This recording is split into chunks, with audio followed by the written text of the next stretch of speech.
Hello, guys! How's it going? Então, vamos lá começar hoje. Vamos falar sobre a unidade 6 e a última da apostila, né? O tema dele, enquanto isso, deixa eu compartilhar aqui minha tela. O tema dessa aula é sobre voz passiva, ok?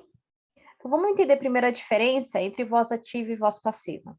Voz ativa é aquela que a gente usa já no dia a dia, quando o foco maior é no sujeito, ok? Por exemplo, quando eu falo, hoje eu vou trabalhar, então o sujeito está no foco eu vou trabalhar. Agora, já na voz passiva, o foco vai mudar, será para o objeto que vai estar sofrendo algum tipo de ação. Essa linguagem da voz passiva, a gente vê muito numa linguagem mais formal, mais escrita, jornalística.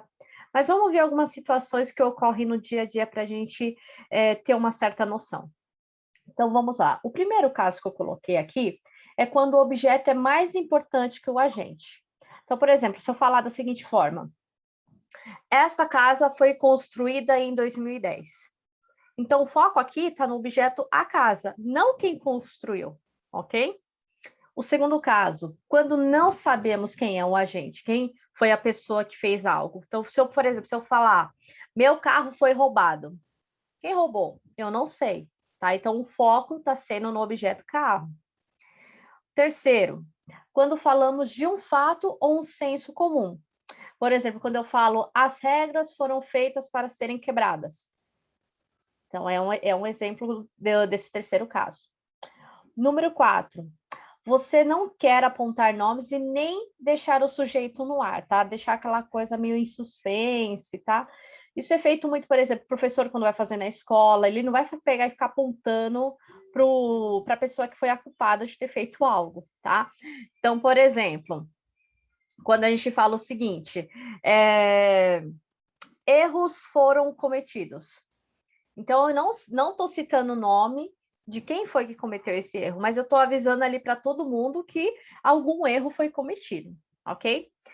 A cinco opção, quando eu dou uma instrução ou quando agentes são pessoas em geral.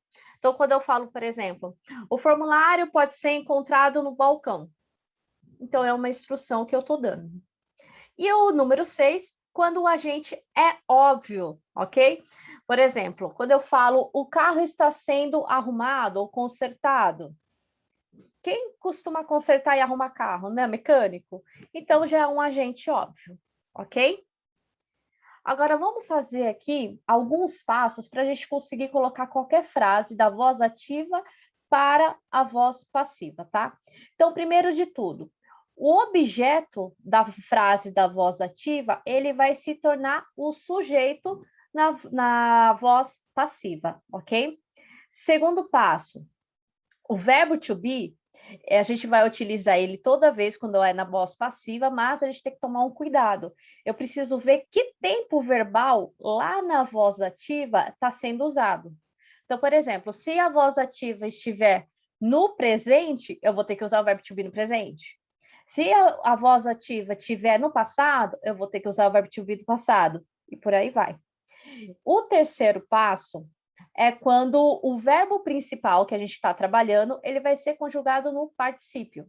Para quem não lembra, particípio é aquela terceira coluna que fica daqueles verbos irregulares. Agora, se for um verbo regular, ele vai terminar com ed, ok? E o quarto passo, a gente coloca a conjugação by, tá? Mas aqui essa parte, ela é opcional. Tanto pode ter como não pode ter, ok? Então, aqui eu fiz uma fórmula para ficar bem fácil para a gente entender como é que a gente pode utilizar, então, a voz ativa.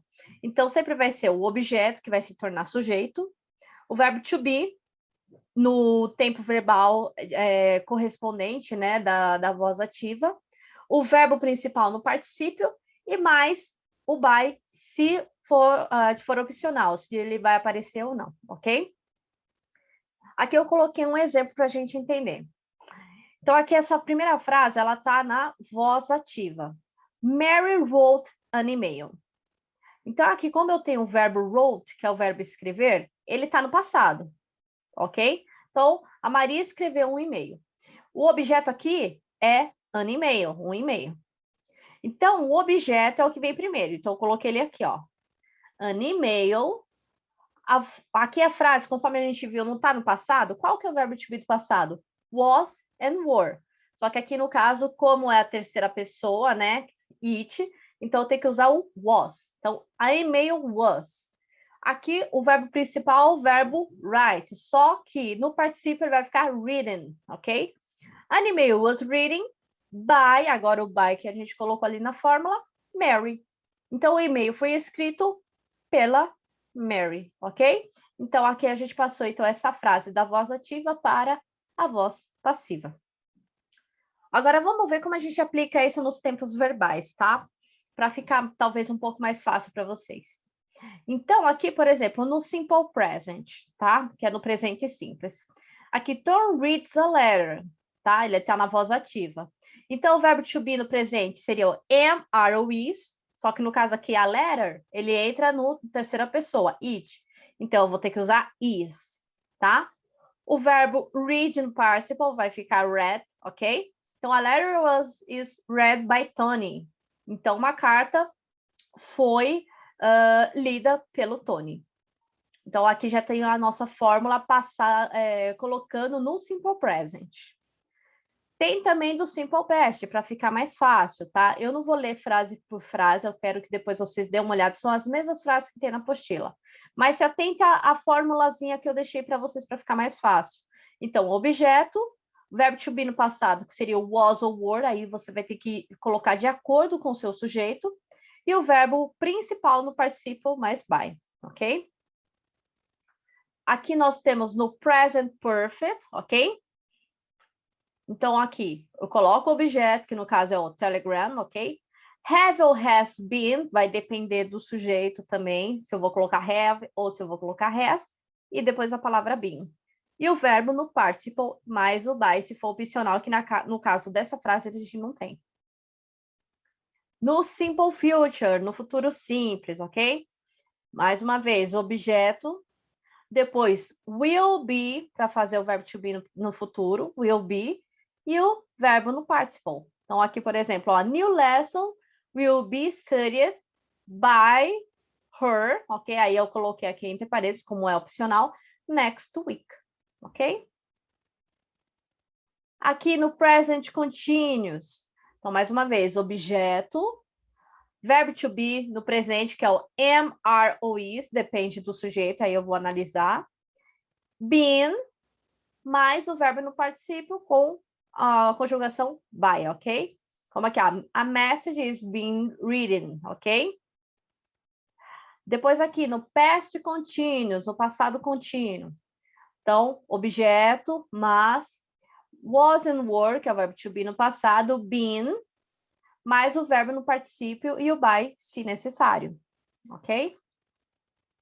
Aqui no past perfect, eu vou colocar o objeto, had been, ok? Que aí vai ficar o verbo to be nesta forma, né? Had been, e o verbo no participle mais o by. Por exemplo, a glass had been broken, ok? E depois aqui no future perfect, objeto mais will have been, mais o verbo no participle. Então, a new house will have been built, ok? Aí aqui, na parte das condicionais, é um tempo verbal que ainda a gente não estudou ainda pelas apostilas, nem no semestre passado, tá? E lá na apostila eles mesmos ressaltam que é algo que ainda não foi ensinado para a gente, tá? Mas ele ressalta o quê? Que a gente tem que entender que o conditional a gente vai ter esse verbo modal, que é o would, ok? Então, como é que fica a estrutura nesse tempo verbal aqui condicional? Objeto mais would be mais o verbo no participle e o by, ok? E o conditional perfect, eu vou colocar o objeto mais would have been mais o verbo no participle e mais o by, ok? É só você seguindo aqui essas formulazinhas que você consegue encaixar qualquer voz passiva em qualquer tempo verbal, ok? Aí, mais para frente, eles falam também sobre uma voz passiva com dois objetos. O que a gente tem que fazer, tá? Então, em uma oração, como a gente está falando aqui, uma oração ela pode ter dois objetos, um objeto direto e um objeto indireto, ok? Só que aí o que vai acontecer? Um dos objetos vai se tornar sujeito e o outro ele vai permanecer como objeto.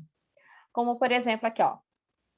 Robert wrote a message to me, tá? Então, aqui o message é objeto direto e to me é objeto indireto. Então, o que aconteceu aqui? A message virou o sujeito aqui na voz passiva, tá? Então, a message was written to me by Robert. Então, o to me, ele permaneceu como um objeto indireto, ok? Sempre é um deles vai se tornar o sujeito, ok?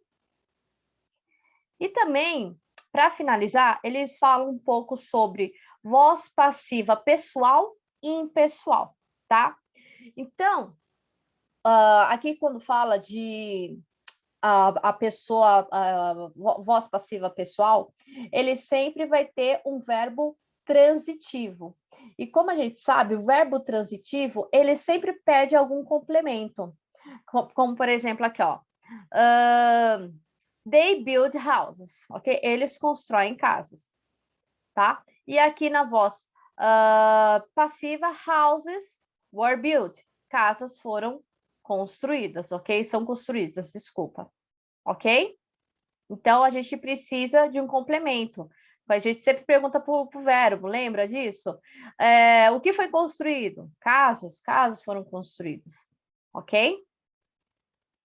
Já no impessoal, são os verbos intransitivos, que ele não precisa de complemento. Como, por exemplo, o pássaro voa.